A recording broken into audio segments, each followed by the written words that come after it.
सभी को प्रणाम। हम पढ़ रहे हैं जन्म शताब्दी पुस्तक माला 19 सेवा साधना। आइए गुरु तत्व का स्मरण करते हुए स्वाध्याय को आगे बढ़ाते हैं। ओम श्री गुरु सत्ताय नमः। गुरुदेव हमें पिछले स्वाध्याय में समय के बारे में समझाया, उसके बारे में टिप्स दी, उसके अलावा विशेष बताया कि आत्मचिंतन, आत्मशोधन, आत्मनिर्माण और आत्मविकास, इनकी क्या प्रक्रियाएं हैं और इसका क्या अर्थ है और इससे क्या क्या लाभ हो सकते हैं। आगे गुरुदेव हमें समझा रहे हैं, विश्व मानव की सेवा करने के लिए आदमी को कोई कार्यक्रम नियत निर्धारित करना चाहिए और देखना चाहिए कि हम समय का कितना अंश खर्च कर सकते हैं। पैसा आदमी के पास में ना हो तो कोई हर्ज की बात नहीं। आदमी के पास समय इतना कीमती है और भावनाएं इतनी कीमती है कि इस समय और भावना का ही आदमी ठीक तरह से इस्तेमाल कर ले तो समाज के लिए इतना अनुदान और वरदान दिया जा सकता है जो करोड़ों रुपए की कीमत से ज्यादा है। अगर हम पढ़े लिखे लोग चाहें तो अपने इस बचे हुए सेवा वाले समय में से क्या 2 घंटे रात्रि पाठशाला नहीं चला सकते? हाँ, हम चला सकते हैं। 2 घंटे हमारे पास फुर्सत के नहीं है? हाँ, हैं, हमारे पास हैं। अगर हम चाहें तो उसे लगा सकते हैं। अब गुरुदेव यहाँ 2 चीजों की महत्व बता रहे हैं। किसकी? समय और समय के साथ भावनाएं। कोई भी कर्म करते हुए उसका मूल भाव जो होता है वो सबसे ज्यादा इंपॉर्टेंट होता है। अगर कोई ये कह रहा है ना कि मुझे कुछ करना नहीं आता, तो आप राष्ट्र हित के लिए पूरी भावनाओं से ओतप्रोत होके मदर अर्थ के लिए प्रेयर्स कर दो, माँ पृथ्वी के लिए जप कर लो और बिल्कुल दिल से कि जितने भी इस पृथ्वी पे लोग हैं, जिन लोगों को भी इस समय शक्ति की, आत्मबल की, आत्मविश्वास की आवश्यकता है उन तक गायत्री मंत्र का, सविता का प्रकाश पहुंच रहा है, तो वो भी एक सेवा है। अगर आपको कुछ भी समझ नहीं आ रहा कि हम क्या करें तो वो कर सकते हैं। एक चैनल पर आपको मिल जाएगा universal prayer for mother earth, उसके थ्रू भी कर सकते हैं। आप करके देखिए, आपको अपनी ऊर्जा में बदलाव मिलेगा। आपका करुणा, कंपैशन का लेवल एक स्तर ऊपर थोड़े अभ्यास के साथ। लेकिन बात वही है कि हम कितनी श्रद्धा और विश्वास से कर रहे हैं। जैसे गुरुदेव ने पिछली बुक में हमें समझाया था कि कितना भी अवेलेबल हो मटेरियल, स्थान, सब कुछ श्रेष्ठ होता है, लेकिन अगर हमें संशय, हमारी श्रद्धा और विश्वास में जो है कमजोरी है तो बात नहीं बनेगी। अब गुरुदेव आगे हमें ये बता रहे हैं कि हम क्या क्या कर सकते हैं। तो एक प्रश्न तो ये पूछा कि जो पढ़े लिखे लोग हैं वो इंडिया में तो बहुत ज्यादा अनपढ़ है अभी, तो क्या हम नहीं पढ़ा सकते लोगों को, अपने से नीचे वाले? तो हम अपने आसपास देखें जो है कि हम अपने आसपास के क्षेत्रों के लिए क्या कर सकते हैं। कौन सी ऐसी चीज है जो भगवान ने हमें दी है और बहुत सारे लोग उस चीज से वंचित हैं, उस प्रतिभा से वंचित हैं। तो अपनी प्रतिभा को तो दान में दिया ही जा सकता है। श्रेष्ठ कर्म और दान भी नहीं है, ये सहयोग है, ये कॉपरेशन वाली फीलिंग है, क्योंकि हम खुद कितना कुछ ले रहे हैं समाज से, इसका हमको आइडिया नहीं है। आगे गुरुदेव लिख रहे हैं, प्रौढ़ पाठशालाएं। एक आदमी एक रात्रि पाठशाला चलाने का समय दे।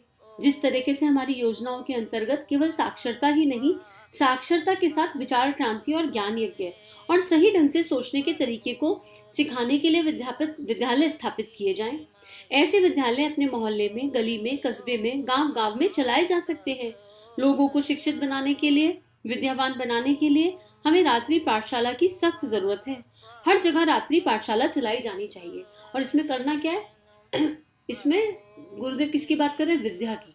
शिक्षा तो बहुत अवेलेबल है। विद्या, कौन सी विद्या? वो विद्या जो विचार क्रांति कर दे, वो विद्या जो जीवन जीने की कला सिखा दे, वो विद्या जो भी उस विद्या को सीख रहा है उस इंसान का, उस मनुष्य का आत्मबल, उसका शक्ति, उसका उत्साह, उसकी उमंग जगा दे। वो विद्या जो सामने वाले की प्रतिभा को जगा दे, प्रतिभा में ऐड ऑन कर दे, प्रतिभा उसको मोटिवेट कर दे कि कुछ श्रेष्ठ कर सकते हो, हर किसी में कुछ ना कुछ है।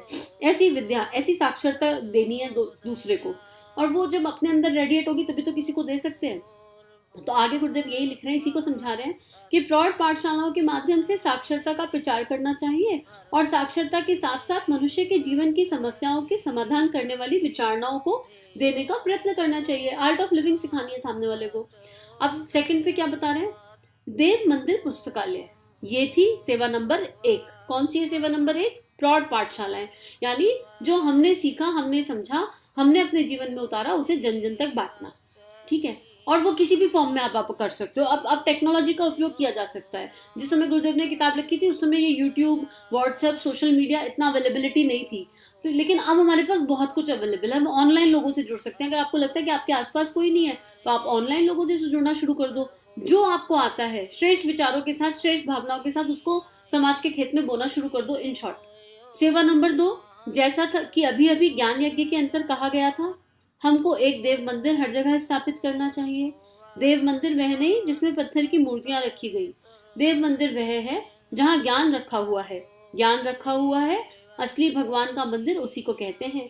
यदि मुझसे पूछा जाए तो मैं एक ही तरीके के मंदिर का सम्मान करता हूँ। उसका नाम हो सकता है पुस्तकालय, और पुस्तकालय भी वो जो श्रेष्ठ किस्म की पुस्तकें रखता हो। दुनिया में संत महात्माओं को एसेंस निकालकर, धर्म ग्रंथों का एसेंस निकाल करके, भगवान की विचारणाओं का एसेंस निकाल करके जिस लेबोरेटरी में रखा गया उसका नाम है पुस्तकालय। कितना खूबसूरत गुरुदेव बता रहे हैं कि ऐसी श्रेष्ठ पुस्तकों का समन्वय जहाँ हो, जहाँ एक साथ जो रखा हो, उसे पुस्तकालय कहते हैं। और जहाँ से अनेक लोग आए और अपने जीवन जीने की कला अपने लायक किताब उठाएं, पढ़ें, चिंतन मनन में लाएं और फिर किताब को वापस रख जाएं। ऐसा पुस्तकालय हर घर के अंदर होना चाहिए। वो माता जी कहती है ना, हम भी कुछ पुस्तकें समाज में बांटे। पहले मुख्य अंशों को पढ़ें, नोट करें, आचरण में उतारें स्टेप बाय स्टेप, और फिर समाज में बांटें। तो उसी पुस्तकालय की बात कर रहे हैं गुरुदेव। रविन्द्रनाथ टैगोर अब नहीं है और उनकी कविताओं का संग्रह हमारे लिए क्या सुरक्षित नहीं? मीराबाई अभी जीवित नहीं तो क्या उनकी कविताओं का संग्रह हमारे लिए जीवित नहीं?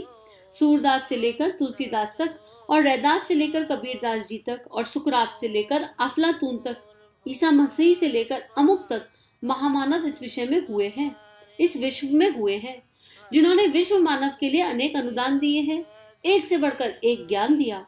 उन सारे के सारे ज्ञानों को एक जगह शीशी में रख करके जिस जगह पर रखा जाता है उसे देव मंदिर का नाम दिया जाता है। उस देव मंदिर को पुस्तकालय कहते हैं। पुस्तकालय स्थापित करना मानव जाति के लिए सबसे बड़ी सेवा है। क्या बात है गुरुदेव, कितनी अच्छी बात कह रहे हैं।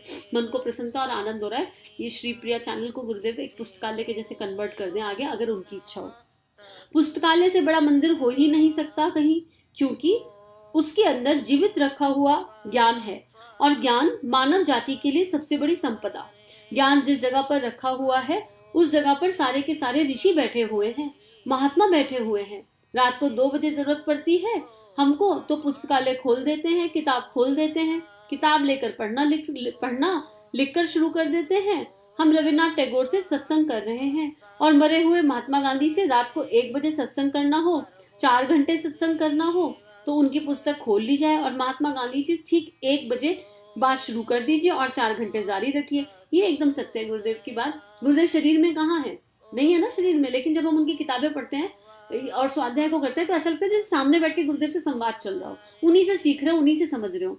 इन पुस्तकों को पढ़ते हुए वो जीवंत प्रतीत होते हैं और अपने भीतर वो प्रवाह, वो एनर्जी, वो ऊर्जा फील होती है उसको रीड करते हुए, पढ़ते हुए, सुनते हुए। और ये सुनते हुए भी होता है, पढ़ते हुए भी होता है, दोनों तरीके से होता है। अगर हमारी पूरी रिसीविंग ओपन है तो वो एनर्जी फील होती है। तो यही बात गुरुदेव कह रहे हैं कि आपको ऐसा पुस्तकालय होना चाहिए कि जिस महात्मा की लिखी हुई किताब है, जिस संत का ज्ञान है, ऐसा लगे कि उस संत से वार्तालाप हो रही है, उसके साथ हमने समय बिता लिया। ये सत्संग की आवश्यकता सब पुस्तकालय पूरी करते हैं, और कोई पूरी कर सकते हैं और कोई पूरी नहीं कर सकता। इसलिए हमें आवश्यकता इस बात की है कि ये अभागा देश, जिसकी बौद्धिक गुत्थियां पूरी तरह से उलझी पड़ी हैं, उनके गांव गांव, घर घर, मोहल्ले मोहल्ले पुस्तकालय स्थापित कर दिए जाएं। अब देखो यहाँ कितनी इंपॉर्टेंट बात है। ये अभागा देश क्यों है अभागा? क्योंकि इसकी बौद्धिक गुत्थियां, बौद्धिक मतलब विचारिक सोच पूरी तरह उलझी पड़ी है, और इस सोच को सुलझाने के लिए एक सुलझा हुआ सरल स्वाध्याय चाहिए। तो गुरुदेव के प्रवचन इतने सरल हैं कि इन्हें कोई भी समझ सकता है। इसमें कोई क्लिष्ट लैंग्वेज नहीं है, और बहुत सिंप्लीफाइड वर्जन, मतलब किसी को कुछ भी नहीं आता हो तो इसको समझा जा सकता है बहुत सिंपल फॉर्म्स में। अब ये मोहल्ले मोहल्ले पहुंचाना किसकी जिम्मेदारी है? हम लोगों की जिम्मेदारी है। क्या हम इन स्वाध्याय को अगर ये हमारे जीवन में परिवर्तन कर रहे हैं तो क्या हम एक जना ये संकल्प ले सकता है कि एक जन एक ऑडियो को कम से कम 500 लोगों तक पहुंचाएगा? अगर हम ये संकल्प ले लें और फिर उन 500 लोगों में जो जीवंत होंगे उनको वो संकल्प दिलाया जाए कि भाई आप भी 500 तक पहुंचाइए। कारण क्या है? जिसकी चेतना में जागृति आ गई वही विश्व निर्माण के लिए सहयोग करने लगेगा। सतयुग कैसे आएगा? ऐसे ही तो लौट कर आएगा जब सबके विचार जाग जाएंगे और सबके विचार एक ही दिशा में बढ़ेंगे, युग निर्माण की दिशा में, तो सतयुग अपने आप आ जाएगा। तो गुरुदेव आगे लिख रहे हैं, पुस्तकालय स्थापित करने के लिए और पैसों की जरूरत हो तो संकलन किया जाए, और पैसों की जरूरत ना हो तो कम से कम अपना शारीरिक श्रम लगाया जाए, घर घर जाया जाए, जैसा कि चल पुस्तकालय के बारे में बताया गया था। अगर कोई पुस्तकालय स्थापित करे, उसकी महत्ता लोगों को समझाए, जैसे कि गाय के दूध के बारे में कहा गया था। गाय के दूध का महत्व पहले समझाना पड़ेगा, तब गाय की रक्षा होगी। इसी प्रकार से ज्ञान का महत्व और ज्ञान की उपयोगिता लोगों को समझानी पड़ेगी, तब उसको लोग पसंद करेंगे। अब इस लाइन से ये मतलब निकल रहा है कि ऐसा नहीं कि आपने लिया ऑडियो, सुन लिया, आपको अच्छा लगा तो आपने फॉरवर्ड कर दिया। नहीं, जब तक आप उसमें अपनी आत्मा का प्रकाश ऐड नहीं करेंगे, आप जिसको मर्जी फॉरवर्ड कर ले वो नहीं सुनेगा जल्दी से, बहुत कम परसेंटेज सुनेंगी। किसी भी ऑडियो को कहीं से भी आप सुने, अगर आपके हृदय को वो स्पर्श किया है तो आप जब उसको आगे भेज रहे हैं तो उसमें एक लाइन चिंतन मनन की जरूर होनी चाहिए कि ये ऑडियो सुनकर मेरे हृदय को ऐसा अनुभव हुआ या मुझे लगता है मेरे जीवन में परिवर्तन आया। तो अब आपने उसमें अपनी भावनाएं मिला दी। गुरुदेव ने कहा ना, भावनाएं बहुत इंपॉर्टेंट है। अब वो ऑडियो नहीं रह गया, वो एक फॉरवर्डेड मैसेज नहीं हो गया, अब वो आपकी भावनाएं हो गई। अब आपने उनको ऐड करके जब आप आगे उसको सेंड करेंगे तो उसका इम्पैक्ट अलग क्रिएट होगा, क्योंकि वो आपके हृदय से निकली हुई एक लाइन सामने वाले के हृदय को 100% स्पर्श करेगी। आगे गुरुदेव लिख रहे हैं, ये काम करने के लिए पुस्तकालय स्थापित किए जाएं और ऐसे आदमी को उसकी नियुक्ति पर लगाया जाए जो लोगों में आकर्षण पैदा करे, जबरदस्ती थोपे, रुचि पैदा करे। हर देश को, राष्ट्र को उठाने के लिए पुस्तकालय स्थापित करने की महती आवश्यकता है। इसके पश्चात सेवा के माध्यमों में क्या क्या आता है, व्यायामशालाओं की बहुत आवश्यकता है, उसको कल पढ़ेंगे। लेकिन यहाँ पर एक और लाइन बहुत इंपॉर्टेंट है, इसके अलावा क्या क्या आता है, नहीं, नियुक्ति कैसे की जाए, ऐसे इंसान को नियुक्त किया जाए जो सामने वाले में आकर्षण पैदा करे, जबरदस्ती थोपे, रुचि पैदा करे। अब गुरुदेव जबरदस्ती थोपने की बात भी कह रहे हैं, इसका क्या मतलब है? इसका मतलब है हम अपने गुरु के भोपू हैं और हम तो बोलते रहेंगे, तब तक बोलेंगे जब तक सामने वाले की चेतना पर प्रकाश ना आ जाए। लेकिन कैसे बोलेंगे? इंस्ट्रूमेंट के जैसे बोलेंगे। अगर हमने बोला और सामने वाले को ने हमें पलट के कुछ कह दिया और हमको बुरा लग गया, तो इसका मतलब हम भोपू नहीं बन पाए। हम बोलेंगे करुणा संवेदना के साथ, हृदय में श्रेष्ठ भावनाओं के साथ, सामने वाले के मंगल के भाव के साथ। भावनाएं बहुत इंपॉर्टेंट है। जब हम इस तरह बोलेंगे तो सामने वाला अगर चार आके पलट के चार गाली भी दे देगा ना कि यार इनके पास में कोई काम धंधा नहीं है इसके अलावा, बस यही बोलते रहते हैं और आपको उसका इम्पैक्ट होना बंद हो जाए, आपको भला बुरा ना लगे, तो समझ लो कि हम बन गए अब इंस्ट्रूमेंट। कुछ अंशों में, पूरी तरह तो समर्पण जब आएगा तब आएगा, लेकिन कुछ अंश में बन गए। हमारे साथ क्या होता है, हमने एक इंसान को एक बार बताया, उसने एक बार में रिजेक्ट कर दिया या कहा ठीक है यार नहीं सुनना है, नहीं समझना है, होंगी देखेंगे, तो अगली बार हम बताने से पहले धारणा बना लेते हैं, अरे इनको बताने से क्या फायदा, इनको तो पहले बताया था, इनको समझ में नहीं आता।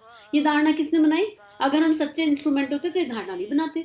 हमारे गुरु ने एक ही बात हमको 100 बार बताई। अगर हमारे गुरु हमारे लिए धारणा बना लेते कि इन बच्चों से नहीं होगा, इनके तो संस्कार ही बहुत विपरीत हैं, इनसे नहीं बनेगा, तो क्या हम जाग सकते थे? हम जहां थे वहां अपनी अपनी यात्रा देख लीजिए कि कहां से शुरू करी थी और कहां आ गए। हर किसी में इंप्रूवमेंट होगा, चाहे परसेंटेज कुछ भी हो। तो लेकिन क्यों हुआ वो इंप्रूवमेंट? क्योंकि उस गुरु तत्व ने हम पे गिव अप नहीं किया। जब उन्होंने हम पे गिव अप नहीं किया तो हम भी तो भोपू बन के गुरु का ज्ञान बोलने जा रहे हैं। गुरुदेव ने तो कहा है ना, मुख्य अंशों को नोट करो, जाके बता दो, बच जाओ बस भोपू की जैसे। फिर मत सोचो किसी को अच्छा लगा कि बुरा लगा, मैं कर लूंगा सारा काम। और एक्चुअली वो करके गए, सब कुछ उन्होंने कर रखा है, ऑलरेडी प्लान्ड है। हम केवल बीच में श्रेय, जिसे कहते हैं ना श्रेय देना, केवल उसलिए हमको बीच में डाल दिया गया है, कुछ नहीं है। और तो आज इसी बात पे स्वाध्याय को समाप्त करते हैं। बस एक ही प्रार्थना कि हम सबके जीवन में जो गुरुदेव समझा रहे हैं सेवा साधना, इसका सही तत्व उतर सके, हम सभी का जीवन गुरु शक्ति के सूक्ष्म सानिध्य में मंगलमय। हमारे YouTube चैनल को सब्सक्राइब कीजिए और बेल आइकन पर क्लिक कीजिए ताकि आने वाली सभी वीडियो की नोटिफिकेशन आपको मिलती रहे। आप सभी को बहुत बहुत थैंक यू।